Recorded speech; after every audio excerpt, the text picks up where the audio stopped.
Olá pessoal, tudo bem com vocês? E hoje eu vou falar um pouquinho sobre materiais básicos para você que quer começar a vender bolos. Eu vou mostrar para vocês basicamente aquilo que eu iniciei, nessa área quando eu comecei a vender desde o início. Eu comprei alguns kits de formas, mas nada muito exuberante, não muita quantidade, porque depois com o tempo a gente vai fazendo estoque. De início você vai precisar de algumas apenas para você ter variedades de tamanho para você poder vender. E também de alguns materiais que eu acho super importantes. Nem tudo aqui é uma regra que você precisa ter, mas eu vou te explicar a importância de cada produto. Então, para a gente começar, eu vou falar da batedeira. A que eu tenho é essa aqui da Arno, ela é muito boa. Ela é uma batedeira planetária que é simples, o preço dela é acessível para você que vai trabalhar com bolos. Ela não é uma batedeira muito cara, porém a potência dela é maravilhosa. Eu já utilizei de outras marcas que até tem um pouquinho mais de potência, porém essa eu prefiro. Eu acho que a rotação dela é melhor. Então, se você puder investir numa batedeira planetária, seria muito bom, principalmente para você que quer vender bolos. Uma coisa que é super importante que você precisa ter e é muito barato, uma balança. Essa balança aqui ela é super pequena, só para mim pesar ingredientes mesmo, porém para a gente ter precisão na hora da receita é muito importante. Ela custa por volta de 25, 30 reais, ou dependendo do lugar que você for comprar é até mais barato. Você começando com essa, aí você precisa ver o jeito que você vai vender o seu bolo. Se é por forma, se é por quilo. E se você vender por quilo o seu bolo, aí sim você vai ter que comprar uma balança maior para você pesar os bolos. Quanto à forma, eu tenho 4 tamanhos de formas redondas, que no início foi o que me salvou e que eu vendi até quando eu parei de vender. Então muitas pessoas me perguntam ainda se eu vendo bolo, eu não vendo mais, tá? Depois que eu comecei com o canal no YouTube, deu um tempo, eu me dediquei mais ao canal e menos às encomendas, depois eu parei. Então aqui eu tenho o tamanho de 17 centímetros, que eu uso muito, me rende um bolo de mais ou menos 2 quilos, 20 centímetros, que pode me render um bolo de até 3 quilos, 23 centímetros, que me rende de 3,5 kg, 3 quilos ou menos, dependendo da quantidade do recheio e também do recheio. Por exemplo, essa forma aqui de 23 centímetros, eu vendia ela para 20 pessoas. Só que ela é uma forma que me rende de 2 quilos e pouco até 4 quilos. Varia da quantidade do recheio, varia também do recheio. Recheios como mousse de maracujá, mousse de limão, mousse de chocolate são muito leves. Não são tão pesados, por exemplo, como um creme e como um brigadeiro. Então você precisa ver tudo isso antes de você vender para o seu cliente. É muito importante você, antes de tudo isso, você saber o método que você quer vender os seus bolos. Se é por forma ou se é por quilo. Como eu não tive curso, não tinha nem noção de como vender no início, eu vendia por forma. Então eu estipulei valores. Por exemplo, essa de 17 centímetros eu vendia para 10 pessoas. De 20 centímetros para 15 pessoas, 23 para 20 pessoas. Essa daqui já é uma gigante, ela tem 35 centímetros, então ela rende mais ou menos 35 pessoas, você consegue servir com essa forma aqui, tá? 30 pessoas, eu não gostava de utilizar essa daqui grande, eu já gostava de utilizar essa daqui retangular, tá? A medida dessa forma eu vou deixar na descrição do vídeo para vocês. Essa forma aqui é a que eu vendia muito para 30 pessoas. Gente, eu vendi bolos por mais ou menos 2 a 3 anos e sempre deu certo, tá? Então eu tô te falando o método que eu faço, pode ser que você faça diferente, mas que pra mim deu super certo. Para fazer naked cakes, você pode utilizar também esse tipo de bolo, esse tipo de forma, desculpa, que é uma forma menor, então você consegue fazer várias porções, fazer uma massa e você dividir em 3 formas, por exemplo, que fica muito mais padronizada a sua massa. Você pode até pesar e separar e dividir em 3, tá? Outra coisa, gente, que é muito importante. Fouet.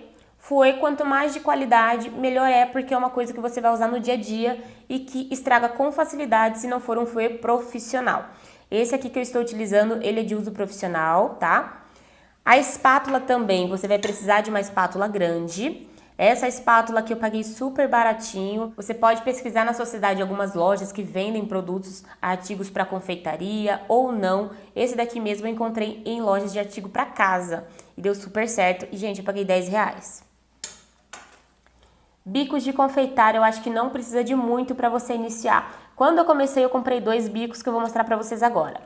Esse aqui que é o bico 1M da Wilton e o 116 da Wilton. Bico folha e bico pitanga, pitanga aberto. Dá para você fazer vários tipos de decorações apenas usando 2 tipos de bico. Bico de confeitar bom é um pouco mais caro, então assim, Já que você precisa investir em formas de tamanhos diferentes, o bico você não precisa colocar vários bicos logo de início, você pode começar com 2 e depois você vai comprando mais, vai aprendendo a usar e aí você vai se apaixonando aí por algumas áreas da confeitaria. Por exemplo, o meu forte não é bico, o meu forte não é confeitaria na parte da decoração, é mais de massas, é mais de recheios. Então eu sempre preferi ter mais formas, ter quantidades e ter variedades de formas do que bicos de confeitar. Eu tenho muito mais do que isso, mas isso foi com os anos, tá? Outra coisa que não é regra, mas se você quiser facilitar um pouquinho, te ajuda bastante, principalmente na hora de você confeitar e rechear um bolo, é uma boa bailarina. Essa daqui é uma bailarina de MDF e essa daqui é uma bailarina de uso profissional. Essa daqui de baixo, gente, ela aguenta muitos quilos de bolo, então você pode fazer um bolo aí de uns 100 quilos, colocar aqui em cima, que ela ainda vai aguentar, tá bom? A bailarina é importante na hora de você fazer decoração porque ela deixa muito mais leve a sua mão. Você consegue movimentar a bailarina com uma mão, assim o bolo faz uma rotação perfeita e você pode decorar com a outra mão, tá? Isso daí também, gente, é com o tempo. Eu iniciei sem bailarina, eu fiquei alguns anos sem bailarina porque eu preferia dar prioridade para outras coisas e depois eu tive. Mas agora que eu tenho também eu não largo. Eu sempre utilizo porque facilita demais. Lembrando para vocês que esses materiais aqui que eu estou mostrando para vocês são materiais básicos. É importante que você tenha pelo menos 2 formas retangulares. Eu tenho essa aqui que eu estou mostrando para vocês, eu tenho uma outra só que eu estou usando. E pelo menos 3 formas redondas. E só com essas 5 formas você consegue fazer tamanhos diferentes de bolos e vender muitos bolos. Outra coisa que eu esqueci de falar na hora dos bicos, mas que é muito legal, é você utilizar dessas mangas de confeitar. Eu gosto sempre do tamanho grande porque cabe mais recheio ou cabe mais cobertura, é muito bom. É indispensável o uso, né, delas para você utilizar com bicos de confeitar e também eu acho que é muito bom para você rechear bolos. Eu gosto muito de rechear bolos com o recheio aqui dentro, tá? Essas mangas aqui, elas não são descartáveis. Você pode descartar, lógico, se você quiser uma a uma, porém são mangas que são caras. Não é tão barato esse tipo de material. Então você pode, depois de você utilizar com chantilly ou com outro tipo de cobertura, deixar de molho numa água quente e depois você enxugar muito bem. E aí ela tá prontinha para você usar novamente. Eu faço isso mais ou menos 2 a 3 vezes e depois eu descarto. Então eu estou falando de alguns materiais que para mim foram essenciais no início. Uma boa batedeira, um kit de formas que não precisa ser grande, tá? Você pode encontrar em sites aí por preço bom. Todos esses daqui, esses produtos que eu estou utilizando, é lá do site da Caparrós Formas. Eles têm preços ótimos, mas se você quiser preço melhor ainda, é só você procurar nas melhores lojas de confeitaria, que você vai encontrar com certeza as formas deles. Lembrando para vocês que é acima de R$200 em compras no site Caparrós, o frete é totalmente gratuito. Então aproveita, faz o seu kit de confeitaria básico e vai vender muito bolo. E para vender bolos foi basicamente isso que eu utilizei, tá? Formas, bicos de confeitar, que não são muitos, uma boa batedeira e balança. Com isso você consegue fazer uma infinidade de produtos e consegue vender muito. Depois você vai começando a ter mais materiais. E se vocês quiserem que eu faça outro vídeo explicando para vocês como cobrar por formas e também por quilo, eu faço vídeo para vocês. É só vocês deixarem nos comentários que eu vou fazer sim. Eu espero ter ajudado algumas pessoas aqui, tirando algumas dúvidas. Falando para vocês que não precisa de muito para você começar a vender, que você pode começar a vender sim, mesmo que você tenha apenas uma forma retangular, você também já pode fazer. Você pode vender bolos no pote, você pode utilizar essa forma retangular e fazer um bolo grande, cortar as fatias e fazer como se fosse bolos de 1 quilo, dá super certo. Se vocês quiserem esse exemplo de bolo que você faz na forma maior e depois você parte para vender, eu faço aqui pro canal para vocês também, é só deixar nos comentários. Um super beijo para vocês, não esquece de clicar no gostei se você gostou desse vídeo e se inscreva no canal se você ainda não for inscrito. Tchau!